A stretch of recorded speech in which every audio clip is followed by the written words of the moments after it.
अस्सलाम वालेकुम बच्चे, कैसे हैं सब लोग? होप सो सब ठीक होंगे। आज हम फर्स्ट ईयर की physics according to new syllabus chapter 9 start करेंगे, जो कि है हमारे पास इलेक्ट्रोस्टैटिक्स एंड करंट इलेक्ट्रिसिटी।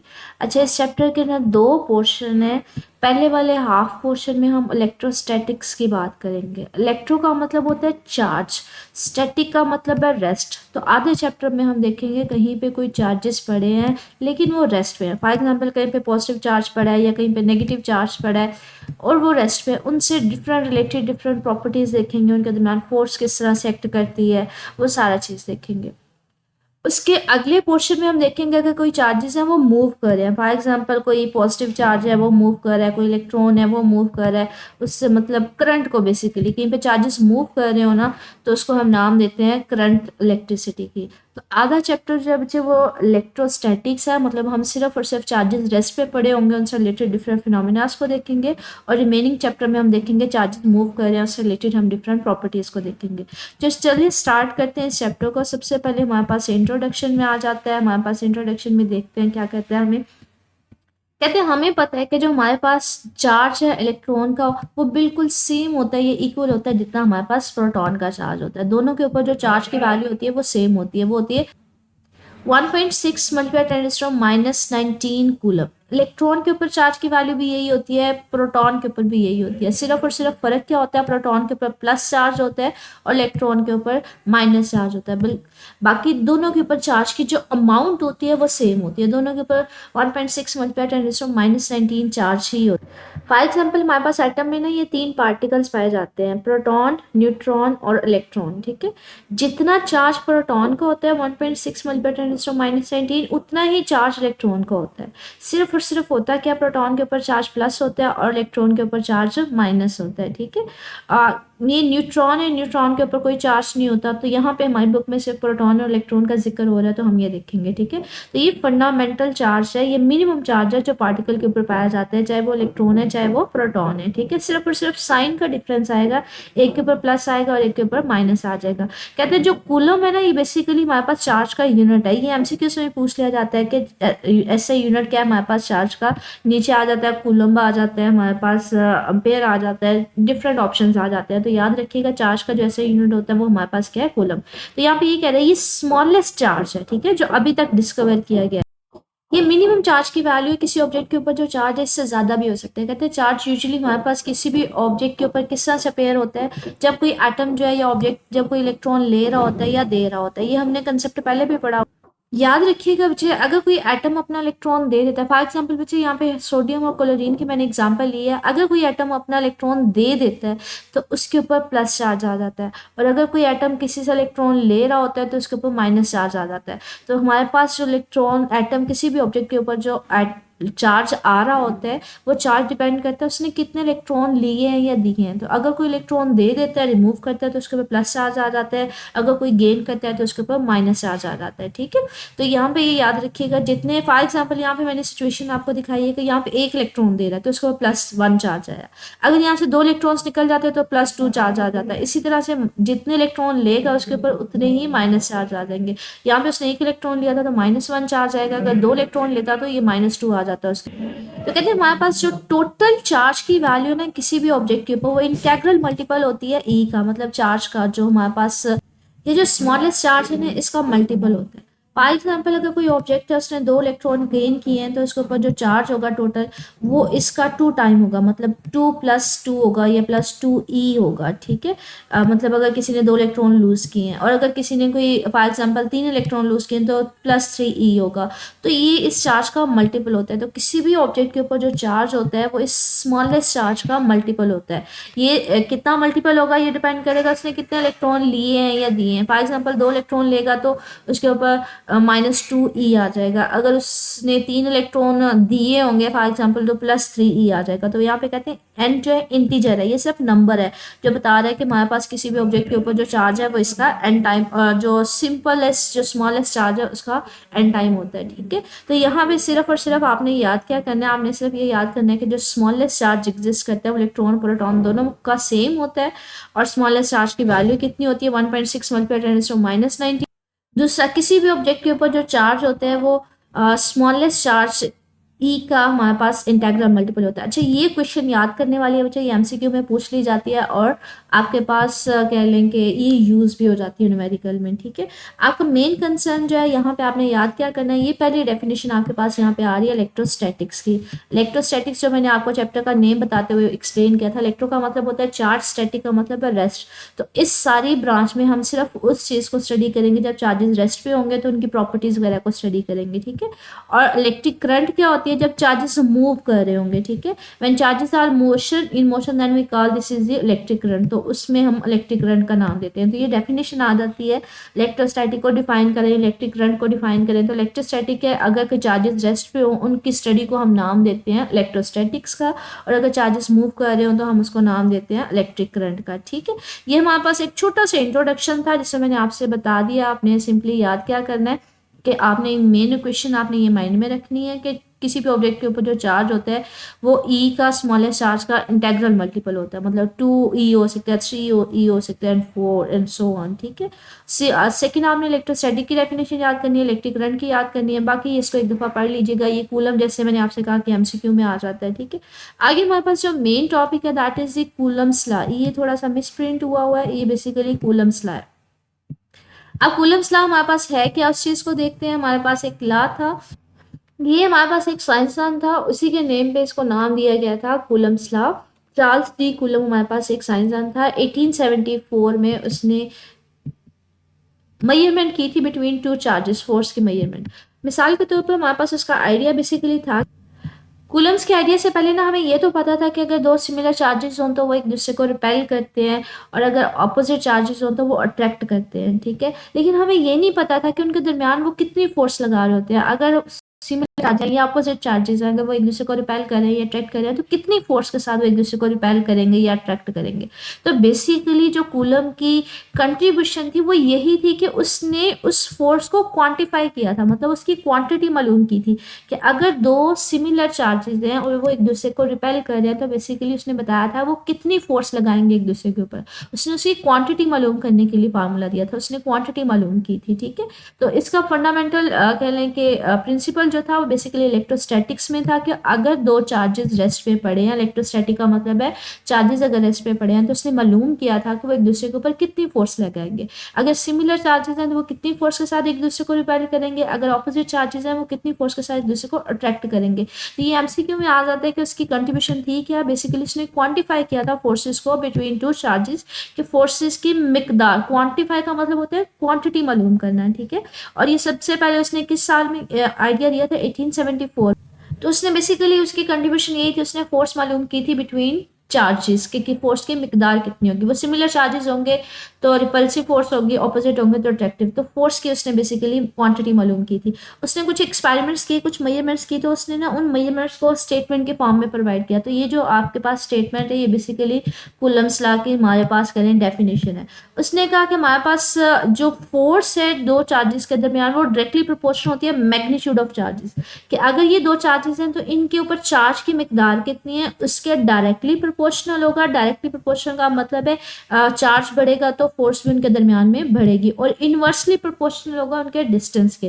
तो जितने ज़्यादा चार्जेस एक दूसरे से दूर होते जाएंगे फोर्स हमारे पास क्या होती जाएगी, कम होती जाएगी। इनवर्सली का मतलब होता है बच्चे एक चीज़ का बढ़ रही है तो दूसरी कम हो जाए, डायरेक्टली का मतलब होता है एक चीज़ बढ़ रही है तो दूसरी भी बढ़े। तो इसने इसका आइडिया दिया था। मिसाल के तौर पर इसका कहने का मतलब क्या है इस स्टेटमेंट का, कि मिसाल के तौर पर अगर यहाँ पे +1 कोई +1 चार्ज है, ठीक है, +q चार्ज है, और यहाँ पे भी कोई +q +1 चार्ज है, कोई ऑब्जेक्ट है इसके ऊपर भी +1 चार्ज है, और यहाँ पे कोई ऑब्जेक्ट है इसके ऊपर भी +1 चार्ज है। ठीक है, अगर ये दोनों पड़े हुए हैं, ठीक है, तो इनके ऊपर दरमियान कुछ ना कुछ फोर्स होगी। अगर ये दो ऑब्जेक्ट्स पड़े हैं जिनके ऊपर +1 चार्ज है तो एक दूसरे को रिपेल करेंगे। लेकिन अगर मिसाल के तौर पे मैं यहाँ पे इन पे चार्ज की मिकदार बढ़ा दूँ, मैं यहाँ पे दो जो ऑब्जेक्ट्स मैंने लिए हैं दोनों के ऊपर चार्ज की मिकदार बढ़ा दूँ, दोनों के ऊपर +4 कर दूँ। अब ये देखिए चार्ज की क्वांटिटी मैंने बढ़ा दी है दोनों ऑब्जेक्ट्स के ऊपर। तो अब अगर मैंने चार्ज की मैग्नीट्यूड बढ़ा दी है दोनों ऑब्जेक्ट्स के ऊपर, तो इसका मतलब है इनके दरमियान जो फोर्स लगेगी रिपल्सिव फोर्स उसकी मिकदार भी बढ़ जाएगी। तो इसका मतलब ये है कि मैग्नीट्यूड ऑफ चार्जेस, कि जितना ज़्यादा किसी ऑब्जेक्ट के ऊपर चार्ज बढ़ाते जाएंगे उनके दरमियान फोर्स लगने वाली फोर्स की मिकदार भी बढ़ती जाएगी। दूसरा वो कहते हैं इनवर्सली प्रोपोर्शनल डिस्टेंस के, अगर ये दो ऑब्जेक्ट्स पड़े थे तो इनके दरमियान कुछ ना कुछ फोर्स लग रही थी, रिपल्सिव फोर्स, लेकिन अगर ये मैं डिस्टेंस ऑब्जेक्ट को उठाकर दूर ले जाऊँ, एक यहाँ पे ऑब्जेक्ट पड़ा हो, अब यहाँ पे एक ऑब्जेक्ट पड़ा हो, अब डिस्टेंस बढ़ गया तो फोर्स मुझे कम नहीं हो जाएगी। तो एक चीज़ आपने बढ़ाई है, डिस्टेंस बढ़ाया तो फोर्स कम हो गई है, तो इसका मतलब है डिस्टेंस बढ़ाने से फोर्स कम हो जाएगी। तो चार्जेस के डायरेक्टली प्रोपोर्शनल होती है और डिस्टेंस के इनवर्सली प्रोपोर्शनल होती है। तो इसी लॉ को कूलम्स लॉ के नाम से स्टेटमेंट दी जाती है, ठीक है। तो forces between two point charges directly proportional to the magnitude of the charge and inversely proportional to the distance. और इसको लिखते हैं कैसे बच्चे, फॉर एग्जांपल ये कोई ऑब्जेक्ट है, इसका चार्ज है, इसको मैं Q1 से लिख रही हूँ जो मेरे पास +4 है, और यहाँ पे इसका जो चार्ज है इसको Q2 से लिख रही हूँ। तो इन दोनों के प्रोडक्ट के इक्वल प्रोपोर्शनलिटी साइन है दोनों ऑब्जेक्ट्स के चार्जेस के, और इनवर्सली प्रोपोर्शनल है इन दोनों के दरमियान डिस्टेंस कितना है, ठीक है, डिस्टेंस के स्क्वायर के इक्वल। तो ये मेरे पास आ जाएगा Q1 Q2 over R square. बच्चे आप जब भी प्रोपोर्शनलिटी साइन खत्म करते हैं वहां पे कांस्टेंट आता है, तो प्रोपोर्शनलिटी साइन की जगह जब इक्वल लिखेंगे तो यहाँ पे कांस्टेंट K आ जाएगा, Q1 Q2 over R square. तो यहाँ पे ये बता रहा है यहाँ पे बेसिकली ये सारे फैक्टर्स में है क्या, F हमारे पास क्या है, फॉर एग्जाम्पल ये आपके पास एक डायग्राम है, ठीक है, इसमें बता रहा है F क्या है, जो इन दो ऑब्जेक्ट्स के दरमियान फोर्स लग रही है, एक दूसरे को रिपेल कर रहे हैं, वो फोर्स है। Q1 क्या है, पहले ऑब्जेक्ट का चार्ज है, Q2 क्या है, दूसरे ऑब्जेक्ट का चार्ज है, R क्या है, इन दोनों के दरमियान का डिस्टेंस है, ठीक है। तो यहाँ पे इस सारी चीज़ों को बता रहा है कि इस क्वेश्चन में ये डिफरेंट पैरामीटर्स हैं क्या, ठीक है। आगे वो हमारे पास ये बात करें, कहते हैं ये जो हमारे पास फोर्स लग रही होती है ना, ये हमेशा दो चार्जेस के दरमियान लग रही होती है। रिपल्सिव फोर्स होगी तो ये जो लाइन होगी इसके क्रॉस होगी, यहाँ पे अगर अट्रैक्टिव फोर्स है तो वो भी इन दोनों के दरमियान में होगी, ठीक है। आगे कहते हैं के हमारे पास यहाँ पे क्या है, के बेसिकली पीछे एक कांस्टेंट है, प्रोपोर्शनैलिटी कांस्टेंट है, किस किस चीज़ के ऊपर डिपेंड करेगा वो देखते हैं। कहते हैं ये दो चीज़ों के ऊपर डिपेंड करता है। पहली बात ये डिपेंड करता है मीडियम के दरमियान, अगर ये दो चार्जेस हैं तो आपने इन दो चार्जेस को कहाँ पे लिया है, इनके दरमियान पानी है, कोई इनके दरमियान एयर है, कोई कौन सा मीडियम है, कोई आपके पास कुछ भी हो सकता है। बेसिकली ये बता रहा है कि इन दो चार्जेस को आपने कहाँ पे रखा हुआ है, हवा में रखा हुआ है, पानी में रखा हुआ है, कहाँ पे आप ये कंसीडर करें, इनके दरमियान कोई मीडियम है या नहीं। और दूसरा ये डिपेंड करता है एसआई सिस्टम ऑफ यूनिट्स के ऊपर। आपने पढ़ा होगा जैसे फॉर एग्जांपल यहाँ पे हम चार्ज ले रहे हैं, डिस्टेंस ले रहे हैं, डिस्टेंस को समटाइम हम सेंटीमीटर में ले रहे होते हैं, समटाइम इसको मीटर में ले रहे होते हैं। तो अगर सिस्टम ऑफ यूनिट्स कह लें चेंज कर देंगे तो हमारे पास जो कैलकुलेशंस है, वैल्यूज है, वो भी चेंज आ जाएंगी, ठीक है। तो ये डिपेंड करता है कि हमारे पास हमने ये डिस्टेंस या ये जो चार्जेस हैं किस यूनिट में लिए हुए हैं। तो कहते हैं के बेसिकली दो चीज़ों के ऊपर डिपेंड करता है। ये शॉर्ट क्वेश्चन भी आ जाता है कूलम्स लॉ में, के किन पैरामीटर्स के ऊपर डिपेंड करता है, तो ये दो पैरामीटर्स के ऊपर डिपेंड करता है। एक तो ये डिपेंड करता है कि चार्जेस के दरमियान आपने मीडियम कौन सा लिया हुआ है, दूसरा ये डिपेंड करता है जो आपने सिस्टम ऑफ यूनिट्स लिया है वो कौन सा है, ठीक है, स्टैंडर्ड है या वैसे कोई सिस्टम ऑफ यूनिट्स आप ले रहे हैं, ठीक है। कहते हैं सपोज करें कि अगर आप किसी किस्म का मीडियम नहीं ले रहे, आप ये दो चार्जेस हैं इनके दरमियान फ्री स्पेस ले रहे हैं। फ्री स्पेस का मतलब है कोई मीडियम नहीं है, ठीक है, इसको खाली जगह पे रखा हुआ है, चार्जेस के दरमियान कोई चीज़ मौजूद नहीं है। और दूसरा आप ऐसे सिस्टम ऑफ यूनिट्स ले रहे हैं तो के की वैल्यू जो होती है बच्चे ये 1/4πε0 के इक्वल होती है, ठीक है। तो कॉन्स्टेंट की वैल्यू ये होती है। ये कंडीशन लगाइए, ये कॉन्स्टेंट की वैल्यू कब है, जब हमने अस्यूम किया है कि दो चार्जेस जो हमने लिए हैं के दरमियान किसी किस्म का कोई मीडियम नहीं है, फ्री स्पेस है। और दूसरा ये जो डिस्टेंस वगैरह चार्जेस वगैरह लूंगी सबके यूनिट्स किस में लूंगी, एसआई में लूंगी। SI standard international system of units है, ठीक है। तो उसमें हमारे पास के की वैल्यू क्या आएगी 1/4πε0। अब 4 क्या है, ये तो कांस्टेंट है, पाई भी क्या है कांस्टेंट 3.14। अब मेन कंसर्न हमारे पास क्या है, एप्सिलॉन नॉट। एप्सिलॉन नॉट बच्चे इसको परमिटिविटी कहते हैं, इलेक्ट्रिक कांस्टेंट होता है, ठीक है। इसको परमिटिविटी ऑफ फ्री स्पेस भी बोलते हैं। परमिटिविटी ऑफ फ्री स्पेस को मैं थोड़ा सा अगर एक्सप्लेन करूँ, हमारे पास यूजुअली दो चार्जेस जब एक दूसरे के साथ इंटरेक्ट कर रहे होते हैं, वो इंटरेक्ट किस तरह से कर रहे होते हैं, लाइक इसको ना यूजुअली हम लोग इलेक्ट्रिक फील्ड लाइंस के सेंस में एक्सप्लेन करते हैं कि एक पॉजिटिव चार्ज है उससे इलेक्ट्रिक फील्ड लाइंस निकल रही होती है, ये इमेजिनरी लाइंस होती हैं, और जो नेगेटिव चार्ज है उसके अंदर एंटर हो रही होती हैं। तो अगर इन दो चार्जेस के दरमियान में किसी किस्म का यहाँ पे मीडियम नहीं लेती तो electric field lines easily pass on कर जाती हैं, ठीक है। तो हमारे पास बेसिकली परमिटिविटी होती है opposition offered to the flow of electric field lines के, कितनी हद तक कोई भी मीडियम जो है वो अपने अंदर से इलेक्ट्रिक फील्ड लाइंस को रेजिस्ट करवाता है, पास ऑन नहीं करने देता। अगर यहाँ पे फ्री स्पेस है तो ये तो इजीली पास ऑन कर जाएंगे, तो यहाँ पे हम कहेंगे कि रेजिस्टेंस की वैल्यू बहुत कम होती है, ठीक है।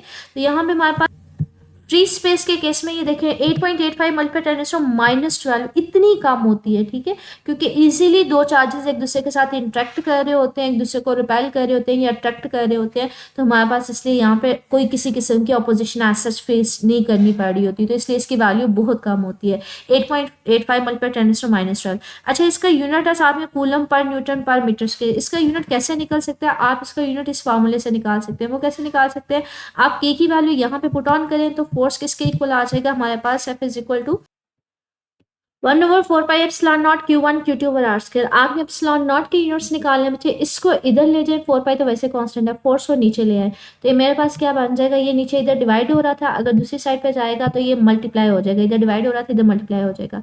अब फोर्स यहाँ पे मल्टीप्लाई हो रहा है, इधर डिवाइड हो जाएगा, बच्चे मैं 4 पाई को नहीं लिख रही क्योंकि ये दोनों तो कॉन्स्टेंट एक नंबर है, तो हमारे पास क्या आ जाएगा Q1 Q2 ओवर हमारे पास फोर्स नीचे डिनोमिनेटर में आ जाएगा, ठीक है, फोर्स उसी तरह से और साथ में आर स्क्वायर आ जाएगा। तो यहाँ से एप्सिलॉन नॉट का हमने फार्मूला निकाल लिया, सिंप्लीफाई किया यूनिट्स के लिए। अब चार्ज का यूनिट क्या होता है बच्चे, कूलम होता है, तो इसका भी कूलम है इसका भी कूलम है, तो कूलम स्क्वायर आ जाएगा, डिवाइडेड बाय फोर्स का यूनिट क्या होता है न्यूटन, तो पर न्यूटन आ जाएगा, और साथ में आर का यूनिट क्या होता है मीटर, रेडियस डिस्टेंस है ना, तो पर मीटर स्क्वायर, क्योंकि ये हमारे पास स्क्वायर में और डिनोमिनेटर में होने की वजह से पर मीटर स्क्वायर आ जाएगा। तो बेसिकली इसके यूनिट्स हमने यहाँ से निकाल लिए हैं, ठीक है। अब अगर हमारे पास वो कहते हैं हमें परमिटिविटी ऑफ फ्री स्पेस का यूनिट पता चल गया है, वैल्यू पता चल गई है, इन सारी वैल्यूज को अगर यहाँ पे पुट करें, 4 को पुट करें, पाइप की वैल्यू 3.14 पुट करें और एप्सिलॉन नॉट की ये वैल्यू पुट करें, तो जो हमारे पास कांस्टेंट की वैल्यू आएगी वो किसके इक्वल आ जाएगी, 9 मल्टीप्लाई 10⁻9 न्यूटन मीटर स्क्वायर पर कूलम स्क्वायर। अच्छा, ये देखिए बच्चे, जो भी हमारे पास परमिटिविटी के यूनिट्स है ना, अब परमिटिविटी और जो कांस्टेंट है वो एक दूसरे के इन्वर्सली प्रोपोर्शनल है, मतलब जो हमारे पास परमिटिविटी के यूनिट्स आएंगे उसका इन्वर्स ले लें। अब कूलम स्क्वायर है तो कूलम के साथ माइनस आ जाएगा, ये न्यूटन पर इन्वर्स है तो ये न्यूटन का जो इन्वर्स है ये खत्म हो जाएगा, इसका भी इन्वर्स खत्म हो जाएगा, ये मीटर स्क्वायर आ जाएगा, तो जो माइनस में थे वो प्लस में हो जाएंगे, ये प्लस में होंगे वो माइनस में हो जाएंगे, तो यहाँ से आप इसके यूनिट्स लिख सकते हैं, ठीक है। तो ये सिंपली सिर्फ और सिर्फ एक बात बता रहा है कि यहाँ पे प्रोपोर्शनलिटी साइन हमने खत्म किया तो वहाँ पे कॉन्स्टेंट आया, कॉन्स्टेंट की वैल्यू 1/4 पाई एप्सिलॉन नॉट होती है। ये दो चीज़ों के ऊपर डिपेंड करता है, पहली बात ये डिपेंड करता है मीडियम के ऊपर, दूसरा एसआई सिस्टम ऑफ यूनिट्स के ऊपर।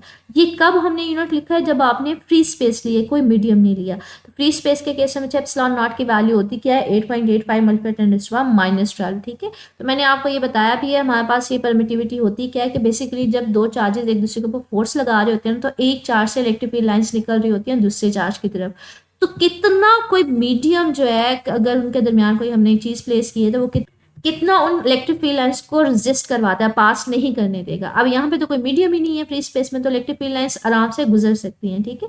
ये हम कंसेप्ट आगे देखेंगे इलेक्ट्रिक फील्ड लाइंस का, आपने 9th क्लास में भी पढ़ा होगा। ये इमेजिनरी लाइंस होती हैं जो सिर्फ और सिर्फ इस चीज़ को शो करने के लिए दिखाई जाती हैं कि किस तरह से एक चार्ज पार्टिकल दूसरे के साथ इंटरेक्ट कर रहा होता है, तो हम कहते हैं बेसिकली एक से इलेक्ट्रिक फील्ड लाइंस निकल रही होती है दूसरे में एंटर हो रही होती हैं, ठीक है। तो ये हमारे पास इस केस में आ जाता है। वैल्यूज पुट ऑन किए तो हम यहाँ पे कॉन्स्टेंट के की वैल्यू भी निकाल सकते हैं। तो कहते हैं फ्री परमिटिविटी और फ्री स्पेस या फ्री स्पेस के केस में अगर आप कूलम्स लॉ को लिखना चाहें तो के की जगह उसने सिंपली उसकी वैल्यू डाल दी, तो फार्मूला हमारे पास ये बन गया, ठीक। अब कहते हैं हमारे पास जो है ना ये स्टेटमेंट दी जाती है, जो कूलम फोर्स है ना हमारे पास एक म्यूचुअल फोर्स है। म्यूचुअल फोर्स का मतलब है अगर हमने दो चार्जेस लिए हैं, तो अगर फॉर एग्जांपल ये Q1 था और ये Q2 था, अगर मैं दोनों प्लस चार्जेस ले रही हूँ, ठीक है, सपोज करें मैंने सिमिलर चार्जेस लिए, ऑपोजिट भी ले सकते हैं, यहाँ पे सिमिलर सपोज करें हम ले रहे हैं, कहते हैं ये म्यूचुअल फोर्स है। म्यूचुअल फोर्स का मतलब है अगर Q1 इसको रिपेल कर रहा है ना तो Q2 इसको रिपेल करेगा, ठीक है, तो दोनों एक दूसरे के ऊपर फोर्स लगाएंगे। जैसे हम न्यूटन थर्ड लॉ पढ़ते हैं ना, एक्शन और रिएक्शन फोर्सेज दोनों सेम होती है और ऑपोजिट होती है, कहते हैं इसी तरह से कूलम फोर्स में भी अगर दो चार्जेस के ऊपर फोर्स हम देख रहे हैं तो दोनों एक दूसरे के ऊपर फोर्स लगाएंगे। इसका मतलब है अगर Q1 Q2 के ऊपर फोर्स लगा रहा है तो Q2 भी फोर्स लगाएगा, सेम लगाएगा और ऑपोजिट लगाएगा। फॉर एग्जाम्पल अगर ये वाला जो चार्ज है इसको रिपेल करेगा आगे की तरफ, तो ये वाला चार्ज इसको रिपेल करेगा इस तरफ, तो दोनों एक दूसरे के ऊपर फोर्स लगाएंगे। और इस डायरेक्शन को, फोर्स के डायरेक्शन को रिप्रेजेंट करने के लिए हम लोग वहाँ पे एक यूनिट वेक्टर इस्तेमाल करते हैं। यूनिट वेक्टर एक ऐसा वेक्टर होता है जिसके जरिए आप डायरेक्शन लिखते हैं, ठीक है। तो कहते हैं इसकी डायरेक्शन क्या होगी, वो भी 2 1 होगी। अच्छा, फोर्स को हम जो पढ़ते हैं ना उसको राइट साइड से पढ़ते हैं। फॉर एग्जाम्पल यहाँ अगर फोर्स लिखी जा रही है F21, मतलब जो फोर्स लगा रहा है पहला चार्ज पार्टिकल सेकंड के ऊपर, ठीक है, तो 2 1 का मतलब है राइट साइड से इसको पढ़ना शुरू करना है, जो पहला चार्ज लगाएगा दूसरे चार्ज के ऊपर। तो फोर्स अगर ये इसके ऊपर लगा रहा है आगे की तरफ तो इसकी डायरेक्शन भी क्या होगी हमारे पास, इसकी डायरेक्शन भी होगी 1 से 2 की तरफ। बाकी फोर्स हमारे पास उसी तरह से रहेगी 1/4πε0 Q1 Q2 और R² और साथ में यूनिट वेक्टर आ जाएगा कि फोर्स की डायरेक्शन क्या है 1 से 2 की तरफ। इसी तरह से अगर मैंने बताना है कि जो सेकंड चार्ज है वो फर्स्ट के ऊपर भी फोर्स लगा रहा है तो मैं इसको लिखूंगी 1 2 मतलब 2 जो लगा रहा है पहले की तरफ, पहले चार्ज पे, ठीक है। तो इसको राइट साइड से पढ़ेंगे। इसी तरह से इसकी डायरेक्शन भी क्या होगी, वो भी 2 से 1 की तरफ होगी, तो 2 से 1 की तरफ होगी। तो हमारे पास ये दोनों फोर्सेस एक दूसरे के इक्वल होती हैं, लेकिन ऑपोजिट इन डायरेक्शन का मतलब है दोनों की डायरेक्शन मुख्तलिफ होती है। अगर एक फॉरवर्ड में होगी तो दूसरी उसकी ऑपोजिट डायरेक्शन में, और दोनों की जो यूनिट वेक्टर है वो भी एक दूसरे के ऑपोजिट होंगे। तो ये देखिए दोनों की यूनिट वेक्टर एक दूसरे के ऑपोजिट होंगे और दोनों की फोर्स की डायरेक्शन भी एक दूसरे के क्या है, ऑपोजिट है, ठीक है। तो नेगेटिव साइन यही बता रहा है कि दोनों फोर्सेज जो है आइदर रिपल्सिव है या अट्रैक्टिव है, दोनों की डायरेक्शन एक दूसरे के क्या होंगी, ऑपोजिट होंगी। इस डायग्राम में देखें अगर ये इसको रिपेल कर रहा है इस तरफ तो ये इसको रिपेल करेगा इस तरफ। अगर लेकिन अगर आप ऑपोजिट चार्जेस देखें पॉजिटिव नेगेटिव तो ये अगर ये इसको अपनी तरफ अट्रैक्ट करेगा तो ये इसको अपनी तरफ अट्रैक्ट करेगा। तो चाहे सिमिलर चार्जेस हैं चाहे ऑपोजिट चार्जेस हैं वो दोनों एक दूसरे के ऊपर फोर्स लगाएंगे ऑपोजिट डायरेक्शन। तो ये एमसीक्यू भी आ जाता है कि Coulomb's law is in accordance with the Newton first law, second law, third law. तो ये थर्ड लॉ के अकॉर्डिंग है। थर्ड लॉ हमें यही कहते हैं हर एक्शन का रिएक्शन होता है, मतलब ऑपोजिट फोर्सेस एक दूसरे के ऊपर लग रही होती हैं। आगे हमारे पास एक छोटा सा कंसेप्ट है, कहते हैं अभी तो हमने कंसीडर किया था दो चार्जेस के दरमियान जब आप किसी किस्म का मीडियम नहीं ले रहे, फ्री स्पेस ले रहे हैं। कहते हैं अगर आप मीडियम रख देंगे तो क्या होगा। जब कोर्स अगर मैं दो चार्जेस दरमियान में मीडियम प्लेस कर दूंगी तो वो तो एक्जैक्टली फोर्स नहीं लगा पाएंगे। फॉर एग्जांपल ये इसके ऊपर रिपेल कर रहा है, ये इसको रिपेल कर रहा है। अभी यहाँ पे कोई किसी किस्म का मीडियम नहीं है, फ्री स्पेस है। लेकिन अगर मैं इन दो चार्जेस को पानी में रख दूं या किसी मेटल के अंदर रख दूं या किसी भी मीडियम के अंदर रख दूं, मेटल नहीं सॉरी किसी इंसुलेटर के अंदर रख दूं, तो अगर मैं इसको किसी मीडियम के अंदर रख देती हूँ, इसके दरमियान में कोई बुक रख देती हूँ, कोई टेबल रख देती हूँ, तब तो एक दूसरे के ऊपर डायरेक्टली फोर्स नहीं लगा पाएंगे। उस केस में अगर दो चार्जेस के दरमियान यहाँ पे पहले मेरे पास इलेक्ट्रिक फील्ड लाइंस वो आराम से एक दूसरे के ऊपर फोर्स लगा रहे थे, एक चार्ज से निकल रही थी और दूसरे में एंटर हो रही थी। अगर यहाँ पे मैं कोई मीडियम रख देती हूँ, कोई बुक रख देती हूँ, कोई टेबल रख देती हूँ, तो बच्चे ये डिस्टर्ब नहीं हो जाएंगे, इनको रेजिस्टेंस फेस करनी पड़ेगी। तो हमारे पास फोर्स क्या हो जाएगी, कम लग रही होगी। वो इलेक्ट्रिक फील्ड लाइन्स उसमें से पास होनी नहीं कर पाएंगी। तो हम कहेंगे कि हमारे पास क्या हो गई है, इलेक्ट्रिक फील्ड क्या हो गई है, कम हो, हमारे पास फोर्स कम लगना शुरू हो जाएगी, फोर्स रिड्यूस हो जाएगी। तो यहाँ पे ये कह रहे हैं कि अगर आप मीडियम जो है वो इंसुलेटर या फिर उसको इंसुलेटर का दूसरा नेम होता है डाइलेक्ट्रिक इंसुलेटर है जिसमें से इलेक्ट्रिक फील्ड लाइंस ना गुजर सके, ठीक है। अगर उसको प्लेस कर देते हैं तो हमारे पास जो इलेक्ट्रिक फोर्स है दो चार्जेस के दरमियान वो कम हो जाएगी। वो पहले की निस्बत जब आपने फ्री स्पेस ली थी, किसी किस्म का मीडियम नहीं लिया था, उसकी निस्बत कम हो जाएगी। कितना कम होगी, किसी एक कांस्टेंट फैक्टर जिसको हम लोग नाम देते हैं रिलेटिव परमिटिविटी का, उस बाय दैट फैक्टर ये हमारे पास क्या हो जाएगी, कम हो जाएगी, मतलब पहले की निस्बत कम हो जाएगी।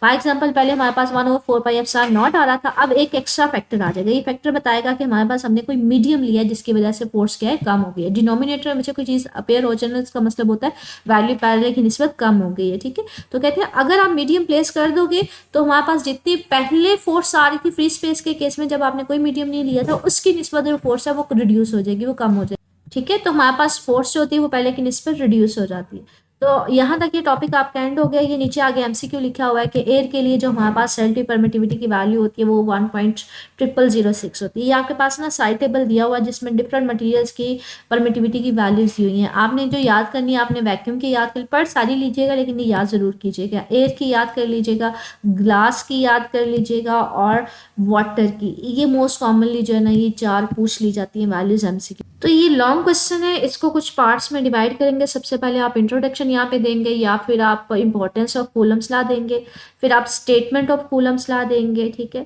फिर आगे उसकी एक्सप्लेनेशन आ जाती है, dependence of proportionality constant, constant of proportionality उसको लिखेंगे, वैल्यू ऑफ प्रोपोर्शनैलिटी कांस्टेंट उसको लिखेंगे, परमिटिविटी, ठीक है। तो ये आपके पास कूलम्स लॉ आ जाएगा। In case of free space ये आ जाएगा। आगे पॉइंट बनेगा coulomb force is a mutual force, उसकी एक्सप्लेनेशन में आ जाएगा, ठीक है। और फिर लास्ट में आ जाएगा effect of medium on the coulomb force. ये मोस्ट कॉमनली एमसीक्यू भी आ जाता है, याद रखिएगा कि हमारे पास इफेक्ट क्या होता है, रिड्यूस हो जाती है। और बाय फैक्टर एप्सिलॉन आर, ठीक है, वो रिलेटिव परमिटिविटी के टाइम जो है वो कम हो जाती है। ये आपका टॉपिक था आज, जिसमें स्टार्ट में हमने इंट्रोडक्शन देखा, फिर हमने लॉन्ग क्वेश्चन देखा। बच्चे मजीद कुछ पूछना हो इससे रिलेटेड तो मेरे कमेंट सेक्शन पूछ लीजिएगा। ओके, अल्लाह हाफिज़।